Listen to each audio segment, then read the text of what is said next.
Thank you very much, Jess. Tommy, of course, a true veteran, recognizing the situation that he and the rest of the Splyce boys are in. Obviously, understanding that game against Unilad, how big of an impact that could have on Splyce's final standings. But a fantastic result from them there, expected, and more importantly, they get the win. A loss there could have been tragic. Absolutely, in kind of like in dominating-ish fashion. Like that first game, they get like the complete more than 200 blowout, and then I think, what, the 4-1 win in CTF. Obviously, they get picked apart in London Docks Search, but outside of that, pretty convincing win. Even the last map, it ends up close, but for the most part, Splyce was absolutely in complete control. So I think that's a necessity. Like, I know Maven was saying they just needed the win, but I still think they needed more. Like, if they have a close series against Epsilon, who just came with the roster change, and you've been teaming the entire year, even if you're like mixing things up a little bit, I think that's just unacceptable. But in terms of map one, this is what it should have been. Right, and you bring up a great point, of course, and you heard Tommy mention as well, a bit of a role swap that Splyce are going through here, Joe, and it does take a little bit of time to feel very, very comfortable, doesn't it? No, it definitely does.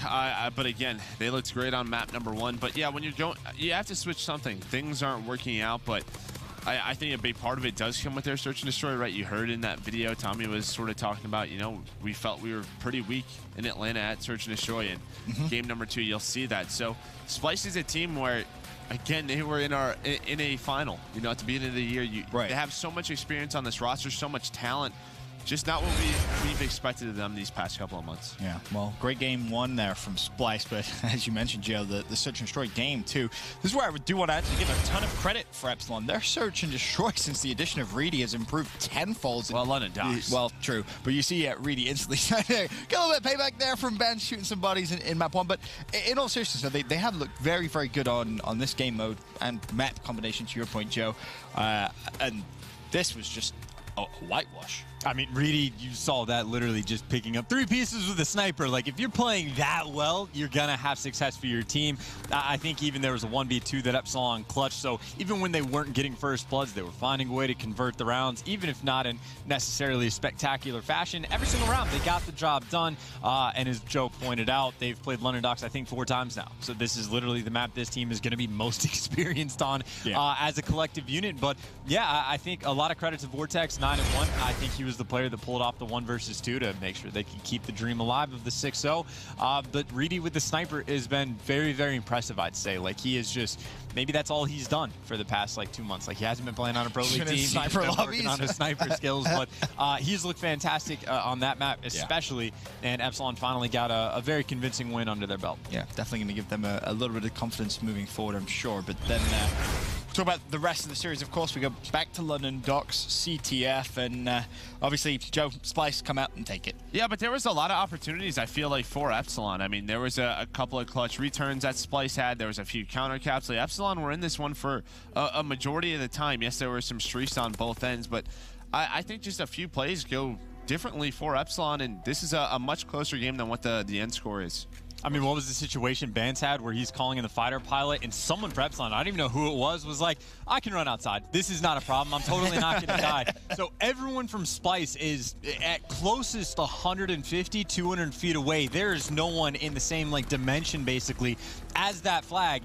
And the fighter pilot gets called in. There you go. It's Vortex. Look at where everyone for Splyce is. They're nowhere near that return. He had all the time in the world. If he doesn't just dive the flag when there is a fighter pilot in the air, when you do not have Mountain, then they would have been up in that game. And obviously, maybe Splyce turns around after that. They did great in the second half, but that was the swing moment, right? Like, the fighter pilot's in the air. You're in zero danger unless you go outside, and the player goes outside to try and go the hero play. In my mind, that's the play that cost him the game. And I think that's definitely something Epsilon, they have admitted themselves they're slow learners. They've been tagged as slow learners. How slow of learners, like, are you? Like, that's not difficult. There's a fighter pilot. They shoot you. Don't go outside. They do shoot Just you. don't in that situation. And again, if the pressure's on, like, I understand that maybe you have to go for the hero dive sort of play. There is no one in the same dimension from Splyce. Like, there's just no excuses for that. Fair enough. Of course, at that point, Splyce 2-1 up after a comfortable ending to Game 3. We then head over to London Docks, and Joe, this one looks as if it was going to be another comfortable game at a point, but then all of a sudden, Epsilon, they mount a fantastic comeback, and they make it very close. Yeah, they do make it very close. They do a great job at barrel, and then they send it over to Crane, but there was one big play that I feel like Vortex, he was 1 kill away from streaks. He pushes out the lower docks. If he's able to get those streaks, maybe they can make a run at the end. But yes, I feel like the lead was just, at this point, it's 100 points, right? Splyce only needs, 43 points to put this game away. But when we head over towards that Crane Hill, you'll notice Vortex, he works on streaks. He does a great job getting them here. But if they have him for the end of this game, then yeah, maybe there's a chance. But instead, he throws his life away, and well, Splyce able to close it out. It was very, very close. I mean, you see the comeback that they were able to make, but sadly not able to complete the comeback and force that game 5. So Splyce get the 3-1 win.